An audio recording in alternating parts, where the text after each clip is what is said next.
इस देश में धर्म के ठेकेदारों ने इस देश के 97% लोगों को अपना गुलाम बना के रखा, धन धरती शिक्षा सम्मान से वंचित किया। नारी शूद्रो नधीयताम, स्त्रियों और शूद्रों को पढ़ने लिखने का अधिकार नहीं था। महिलाओं को अंग्रेजी हुकूमत ने पढ़ने लिखने का अधिकार दिया। और जब भारतीय संविधान बना तो बाबा साहब डॉक्टर अंबेडकर ने उसको मौलिक अधिकार में शामिल कर हमेशा हमेशा के लिए उस पर मुहर लगाने का काम किया कि अब इस देश की महिलाएं भी पढ़ेंगी।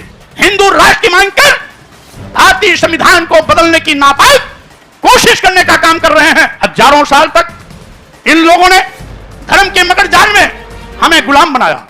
हिंदू राष्ट्र की मांग करने वाले लोग इस देश के दुश्मन हैं, भारतीय संविधान के दुश्मन हैं। वो नहीं चाहते कि बाबा साहब डॉक्टर अंबेडकर का संविधान चले। वो हिंदू राष्ट्र बना करके यहां मनु का विधान लागू करना चाहते हैं। होशियार रहना।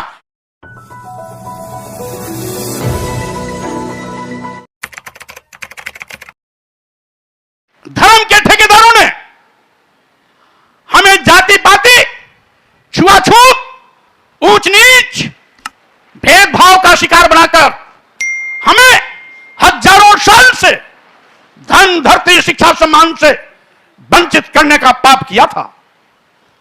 आज यहां पर अभी राजबाला सैनी बोल रही थी, लेकिन अगर आज भारतीय संविधान नहीं होता, आज हमारे महापुरुषों का सामाजिक परिवर्तन के लिए आंदोलन नहीं होता, तो राजबाला सैनी को बोलने का मौका नहीं मिलता।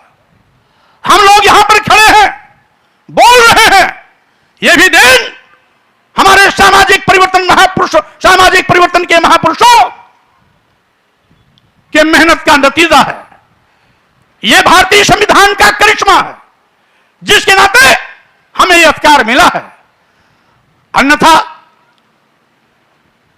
इस देश में धर्म के ठेकेदारों ने इस देश के 97% लोगों को अपना गुलाम बना के रखा, धन धरती शिक्षा सम्मान से वंचित किया।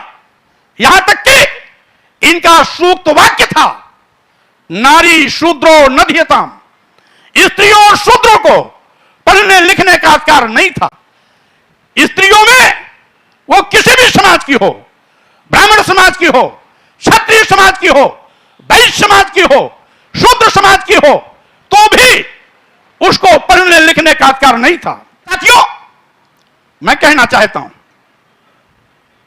अंग्रेजी हुकूमत ने समय समय पर हमारे सामाजिक परिवर्तन क्रांतिकारियों की बात को सुन करके तमाम ऐसे फैसले किए जिसमें इस देश की महिलाओं को भी पढ़ने लिखने का अधिकार मिला। 1835 में महिलाओं को अंग्रेजी हुकूमत ने पढ़ने लिखने का अधिकार दिया। और जब भारतीय संविधान बना तो बाबा साहब डॉक्टर अंबेडकर ने उसको मौलिक अधिकार में शामिल कर हमेशा हमेशा के लिए उस पर मुहर लगाने का काम किया कि अब इस देश की महिलाएं भी पढ़ेंगी। इस देश के दलितों, आदिवासियों को, शूद्र समाज को भी अंग्रेजी हुकूमत ने पढ़ने लिखने का अधिकार दिया। बाबा साहब डॉक्टर अंबेडकर ने संविधान बनाते वक्त उसको मौलिक अधिकार से जोड़ने का काम किया। इस देश में महिलाओं का पहला स्कूल सावित्रीबाई फुले और ज्योतिबा फुले जी के प्रयास से 1848 पूना में स्थापित किया गया। और साथियों, मैं कहना चाहता हूं, यह तो 18 विद्यालय ज्योतिबा फुले और सावित्रीबाई फुले ने मिलकर के 18 विद्यालय स्थापित करने का काम किए। पहला विद्यालय पूना में, और इसी के साथ ही साथ अंग्रेजी हुकूमत ने 1852 में सरकारी स्कूल खोला, लेकिन उसके पहले 1848 में सावित्रीबाई फुले और ज्योतिबा फुले ने विद्यालय खोला। यह योगदान था हमारे महापुरुषों का। साथियों, आप जानते हो, पहले नरबली दी जाती थी।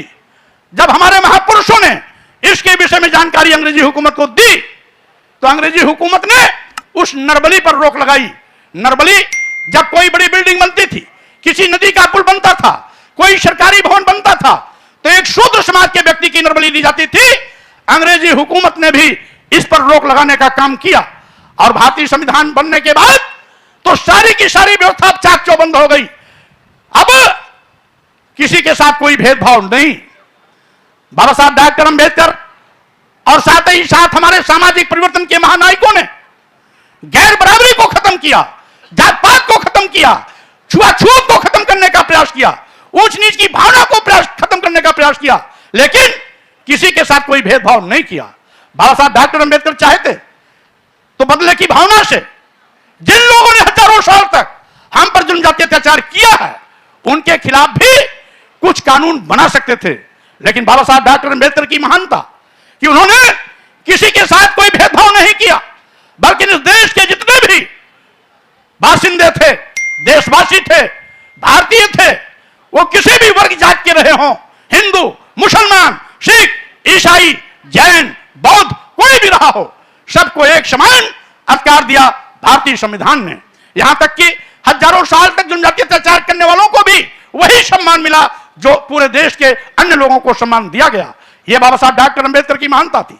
यह हमारे सामाजिक परिवर्तन के महानायकों की महानता थी कि उन्होंने बदले की भावना से काम नहीं किया, बल्कि सद्भावना के साथ सबके साथ न्याय करने का काम किया। हमारे भारतीय संविधान की उद्देशिका भी यही है कि समाजवाद, पंथनिरपेक्ष, लोकतंत्रात्मक रास्ते पर चलते हुए हम सबके साथ समता, न्याय, भाईचारे का व्यवहार करते हुए एक सशक्त राष्ट्र का निर्माण करें।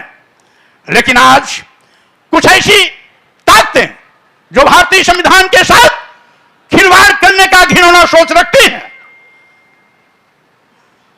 इस देश में अस्थिरता पैदा करने की कोशिश कर रही है।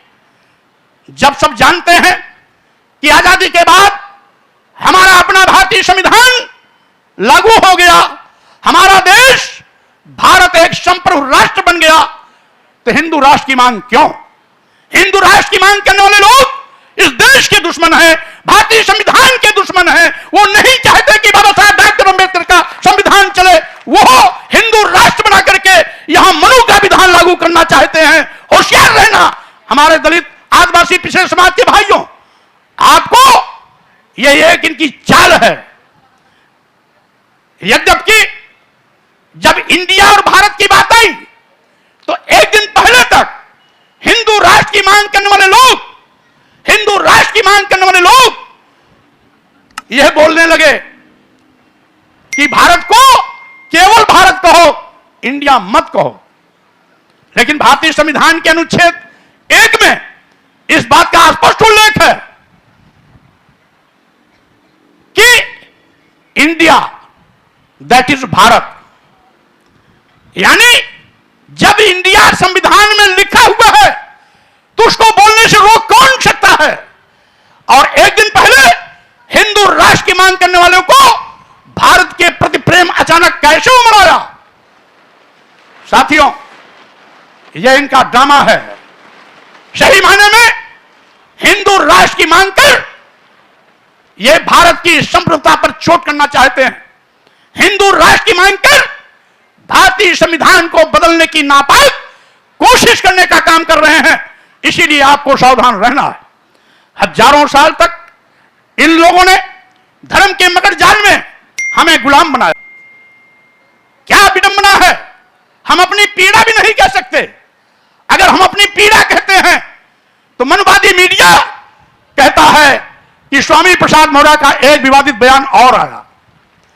इंसाफ की मांग करना मीडिया के नजरों में विवादित बयान हो जाता है। आखिर मैं यही तो कहता हूं जो भारतीय संविधान कहता है।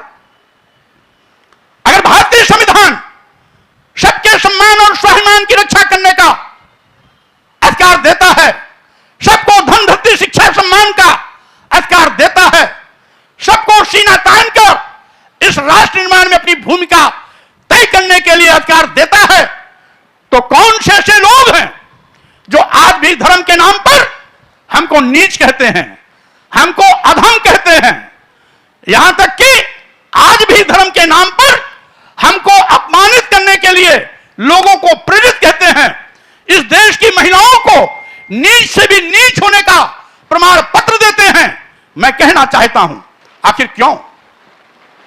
धर्म मानवता के कल्याण के लिए होता है, धर्म मानवता के विनाश के लिए नहीं, बल्कि धर्म मानवता के कल्याण के लिए होता है।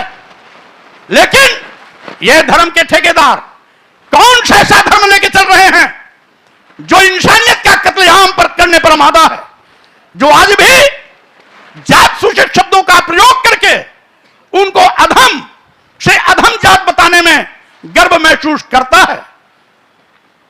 जे बड़ा धम तेली कुम्हारा सुपच किरात कोल कलवारा, ये जितनी भी जातियां हैं ये सब आदिवासी, दलित और पिछड़े समाज की हैं। इनकी भाषा में बड़ भेदभाव के चक्कर में अगर इनके भाषा से बोला जाए तो सूद समाज की जातियां हैं। भारतीय संविधान लागू होने के बाद आखिर इस प्रकार के बातों को बढ़ावा क्यों दिया जाता है? हमने तो केवल अनुरोध किया था, इस देश के राष्ट्रपति माननीय प्रधानमंत्री को इस बात के लिए कहा था कि जो आपत्तिजनक शब्द हैं इसको निकाल दिया जाए या तो प्रतिबंधित किया जाए। पूरे देश में भूचाल आया। हमने यही मांग किया था कि ढोल गंवार सूद पशु नारी शकल ताड़ना के अधिकारी।